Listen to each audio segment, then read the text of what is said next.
It started with a ping on my phone. I was sipping lukewarm coffee in my tiny studio apartment when the notification flashed across my screen. My sister Vanessa had just tagged me in a photo.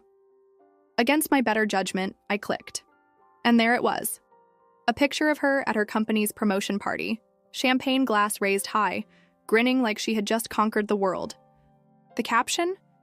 Celebrating family success. Without the loser this time. My stomach dropped. My chest tightened. My own sister had just publicly humiliated me in front of everyone we knew. Friends, family, old classmates, strangers.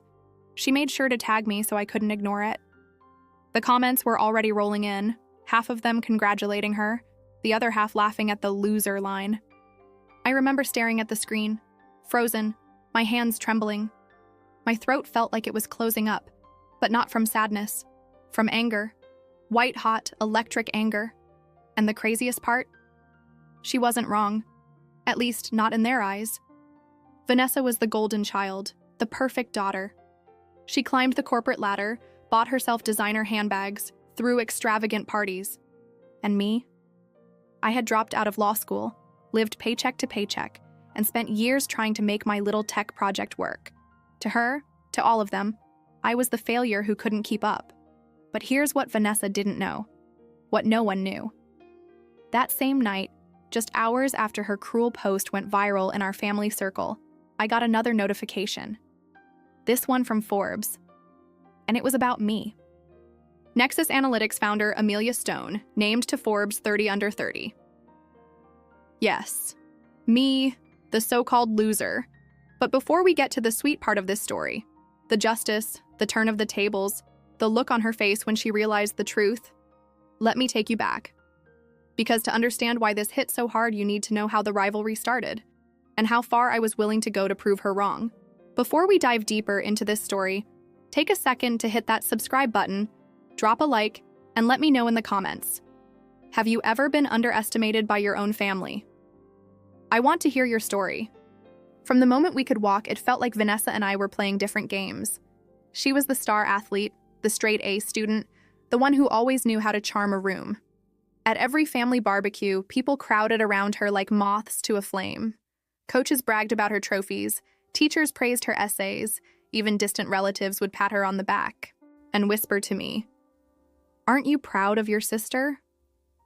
I was there too, of course, but I was the quiet one. The kid with scuffed sneakers and half-finished notebooks. The one who preferred sketching ideas for apps on a beat-up laptop instead of joining soccer practice. And in my family, quiet didn't count. I can still hear my aunt's voice from one Thanksgiving when I was 14. Vanessa had just announced she'd been elected class president. Everyone clapped and cheered, and then my aunt turned to me and asked, "So, Amelia, doing anything exciting? Or just tagging along as usual?" I laughed it off, but inside, it burned. That became the pattern. Vanessa shined, I disappeared. She won debate competitions. I was the one holding her bag. She landed internships at big firms. I was working part-time shifts at a coffee shop. She always made sure to remind me, with that little smirk, that she was going places, and I was just figuring it out. The truth? I was figuring it out.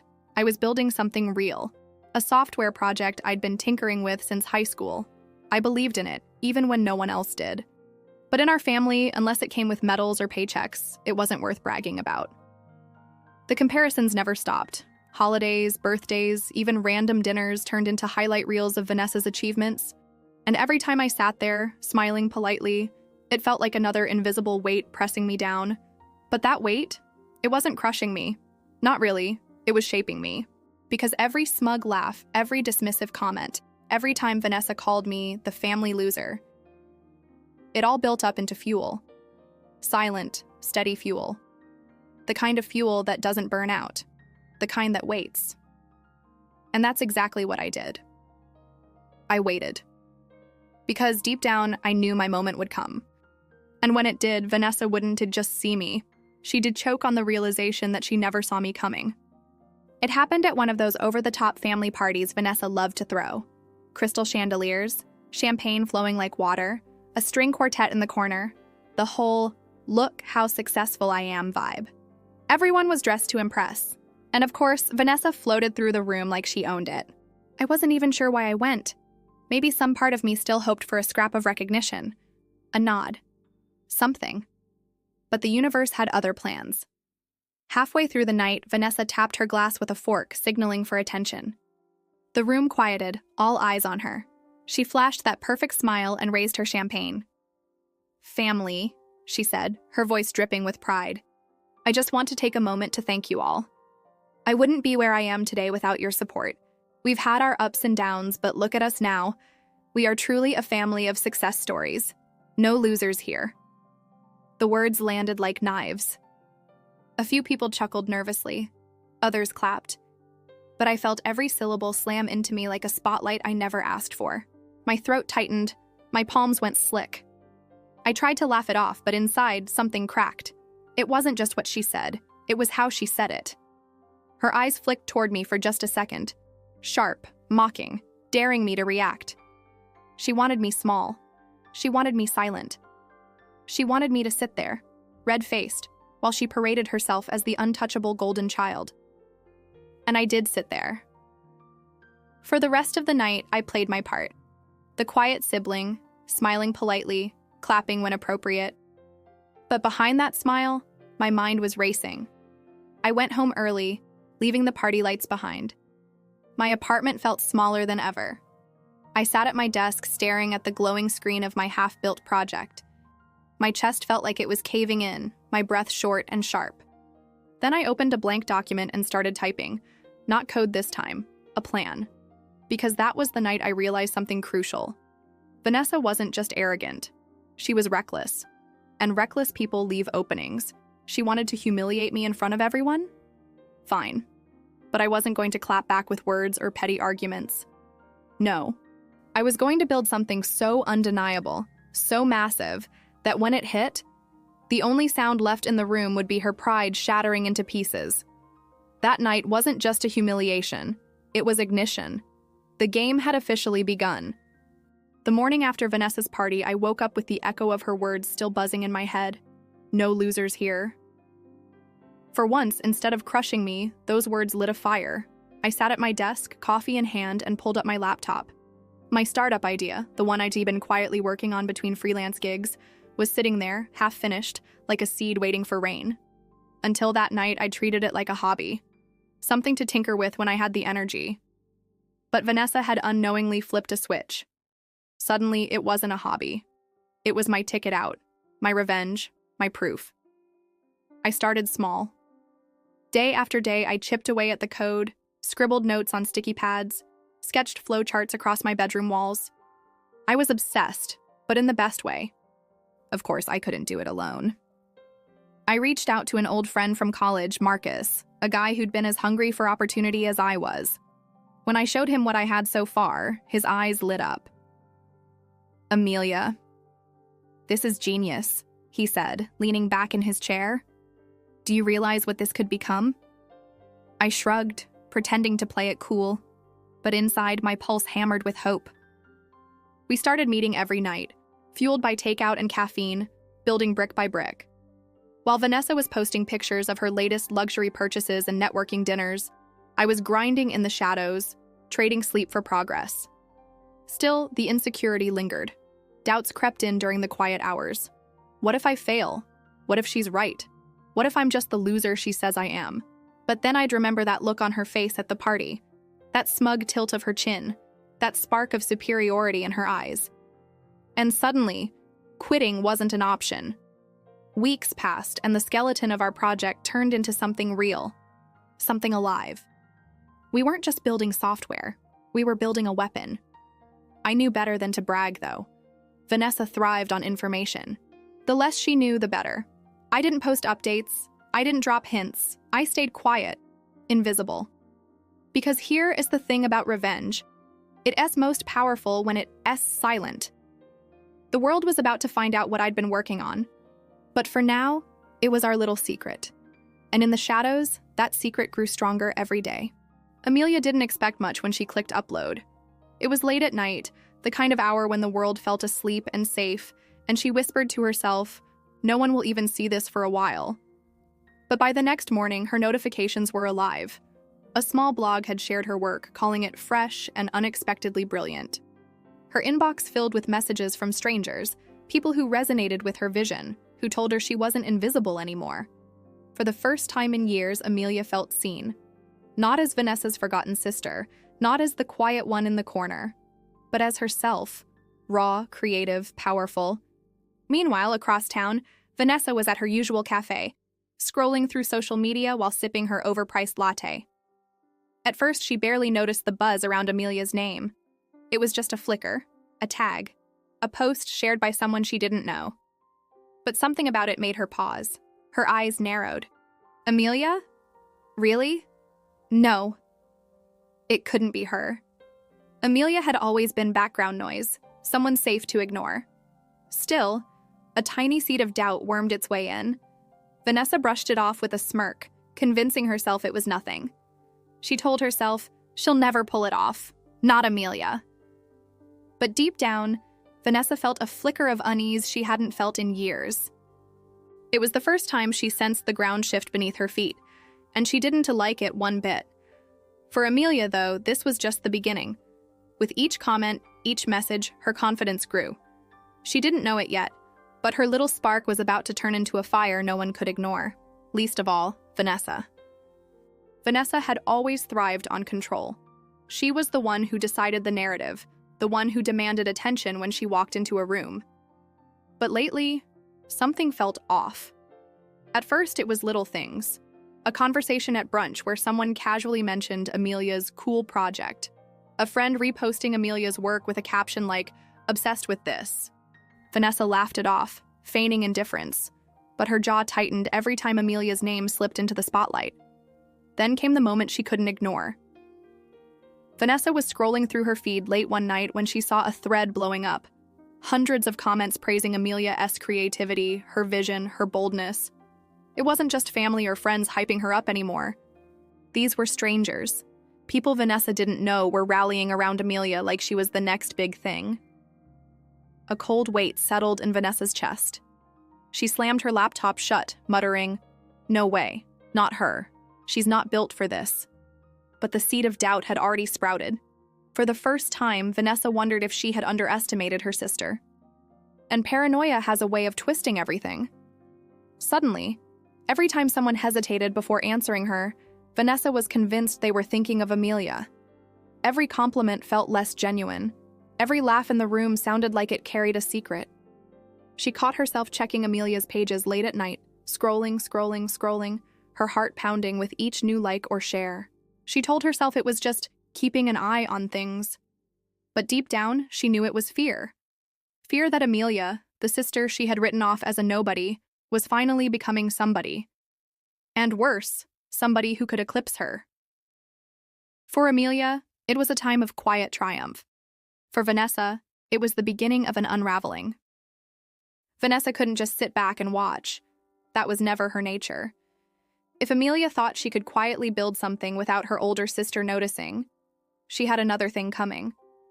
It started small, almost invisible. At family dinners, Vanessa would drop comments laced with sugar and venom. "Oh, Amelia's little project? It's cute." For a hobby. She laughed like it was a joke, but her eyes never left the faces around the table, scanning for reactions.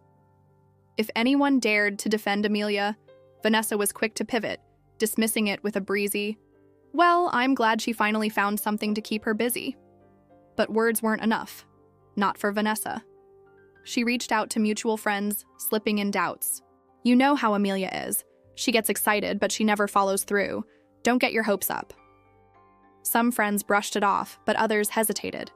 That hesitation was fuel for Vanessa, proof that her shadow campaign might be working. Then came the more calculated moves. One evening, Vanessa accidentally posted a snide remark on social media, disguised as vague advice about wannabe entrepreneurs who don't understand the real world. She didn't mention Amelia by name, of course, but she didn't need to. People who knew. Amelia, meanwhile, noticed a shift she couldn't quite explain. A collaborator who had been eager suddenly pulled back. A cousin who once messaged her encouraging words now seemed strangely distant. There were whispers she couldn't pin down, shadows moving just outside her line of sight. And Vanessa? Well, Vanessa smiled wider than ever. She carried herself with renewed confidence, convinced she was tightening her grip again. Yet beneath that smile was a flicker of unease. Because no matter how hard she tried to sabotage, Amelia's project still kept gaining momentum. People outside their immediate circle were talking. Strangers who couldn't be swayed by gossip were becoming invested. The harder Vanessa pushed, the more Amelia's light seemed to shine. And deep inside, Vanessa felt a dangerous truth clawing at her chest. Maybe this wasn't going to be as easy to crush as she thought. Amelia had grown used to obstacles, funding delays, long nights, the uphill grind of trying to prove herself. But lately, the obstacles felt strange, too coordinated, too personal. One afternoon, while reviewing feedback from a potential partner, Amelia noticed something odd. Their message echoed a phrase she'd heard before, almost word for word. "I'm not sure she has the commitment to follow through." It was the same line her cousin had repeated at dinner a week earlier, and the same doubt she'd caught in Vanessa's voice months ago, wrapped in a sugary laugh. It hit her like a slap. This wasn't coincidence. Someone was planting seeds, someone close. Amelia replayed conversations in her head, tracing every raised eyebrow, every sudden withdrawal of support. It all pointed in one direction: Vanessa. Her sister wasn't just doubting her. She was actively poisoning the well. At first, the betrayal stung. Amelia felt her stomach twist, her palms damp with sweat. How could her own sister, the one who bragged about family first, be the same person cutting her off at the knees? For a moment, Amelia wanted to scream, confront her, burn the bridge completely. But she didn't. Because in that pain, another feeling rose. A quiet fire. If Vanessa wanted to play games, then Amelia would stop stumbling blindly. She'd play smarter. Instead of confronting her head-on, Amelia decided to shift strategy. She stopped sharing updates at family dinners. She redirected her energy to contacts outside their circle, people Vanessa couldn't influence. She built an online presence that couldn't be dismissed with whispers, sharing progress, wins, and behind-the-scenes struggles with an authenticity that drew strangers in. And those strangers turned into followers, then into believers. Amelia also began testing her theory. She shared a piece of news selectively, watching to see how fast it spread back to her in twisted form. It didn't take long. Within days, a distorted version landed in her inbox, almost confirming what she already knew. Vanessa was watching, listening, sabotaging. But Amelia didn't flinch. This time, she smiled. Because now she had clarity, and she was done playing defense. She wasn't just going to protect her dream anymore. She was going to make sure that when the truth came out, Vanessa would be exposed for exactly what she was. Amelia had always been underestimated. Too quiet, too patient, too willing to let others talk over her while she quietly got things done in the background. But now she realized those very traits gave her an edge. Vanessa thought she was oblivious, easy to manipulate. She had no idea Amelia was 3 steps ahead. The plan came to her late one night as she sat surrounded by sticky notes, half-drained coffee mugs, and the low hum of her laptop. She didn't just want to survive Vanessa as sabotage anymore. She wanted to expose it, publicly, cleanly, with no room for Vanessa to twist the story. Her first move was simple: bait. Amelia crafted a fake update about her project, a pitch deck that was, accidentally, left in the wrong shared folder. It wasn't a real deck, just a carefully constructed piece of nonsense with exaggerated numbers and impossible claims. The kind of thing any professional would laugh at. But if Vanessa was digging where she didn't belong, she'd find it irresistible. And sure enough, within days, whispers started. A colleague Amelia trusted pulled her aside, lowering his voice. "Hey, listen. Someone's been saying you're inflating your results, that your numbers don't add up." Amelia kept her face neutral, nodding as though she were surprised, but inside, her pulse spiked. It worked. Vanessa had taken the bait. Next, Amelia doubled down. She confided in Vanessa directly, her tone feigning worry. "I don't know if I should share my progress with everyone yet," she said softly, watching her sister's eyes light up with faux sympathy. I don't want people to misinterpret things." Vanessa leaned in, all warm smiles and fake reassurance. Of course, you can trust me. You know I'd never let anyone think badly of you. The hypocrisy nearly made Amelia laugh. She smiled instead, letting Vanessa believe she was still in control. What Vanessa didn't know was that Amelia had already looped in a few trusted allies, people who'd have been skeptical, but were now curious. She quietly showed them her real numbers, her real results. And then she waited. The final piece of the trap was timing. Amelia planned to unveil her project's true progress at a small networking event she'd been invited to, an event Vanessa thought was insignificant. But Amelia had arranged for a key journalist to attend, someone hungry for a story about underdogs rising. When Amelia walked into that room, she knew exactly what was about to happen. Vanessa's lies were circling like vultures, but Amelia was ready to flip the script, because once the truth hit the air, there'd be no taking it back. And this time, Vanessa would not just lose her grip on the narrative. She'd be the one exposed. The room buzzed with low chatter, the clinking of glasses, and the hum of ambition that always hung in the air at networking events. Amelia stood near the front, her palms damp but her expression calm. She had rehearsed this moment 100 times in her head. Every word, every pause, every detail. Tonight wasn't just about her project. It was about reclaiming her voice. Vanessa strutted in late, as always, her heels clicking against the floor like a warning bell. She scanned the crowd with that signature smirk, the one that screamed, "I own this room." What she didn't know was that the ground beneath her was already crumbling. When Amelia stepped onto the small stage, the whispers died down. She clicked the first slide of her presentation, and the screen lit up. Real data, real progress, undeniable proof of her success.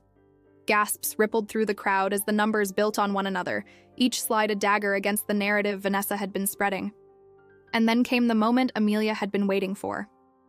She paused, letting the silence stretch before she said, "Some of you may have heard misinformation about my work, claims that my results were inflated, my numbers fabricated." She let the words hang, scanning the crowd before locking eyes with Vanessa, who froze mid-sip of her champagne. "Well, tonight," Amelia continued, her voice steady, "I want to put those rumors to rest. Here are the verified results, audited by independent analysts. Every number, every figure, transparent and undeniable." The journalist in the front row scribbled furiously. Phones came out. Cameras clicked. Vanessa's carefully woven lies were unraveling in real time. Vanessa tried to laugh it off, raising her voice from the back. "Oh, come on, Amelia. Everyone exaggerates. No one's perfect." But Amelia didn't flinch. She leaned forward into the mic, her eyes locked on her sister. "You're right. No one's perfect. But not everyone sabotages their own family to stay on top." The crowd shifted, murmurs rising like a tidal wave. The mask slipped from Vanessa's face, panic flickering in her eyes as the room turned against her. In that moment, Amelia didn't feel anger. She felt release. The kind of relief that comes from finally standing tall in the light, unshaken. As the applause broke out, Amelia stepped back, her chest rising with a breath she hadn't realized she'd been holding. Vanessa was cornered, her reputation scorched under the very spotlight she'd always craved. Justice wasn't always loud. Sometimes it was quiet, steady, undeniable. Tonight it was both. And if you felt that justice hit just right, tell me in the comments below. What's the most satisfying revenge story you've ever seen? Don't forget to hit like, subscribe for more stories like this, and share this video with someone who loves a good dose of poetic justice.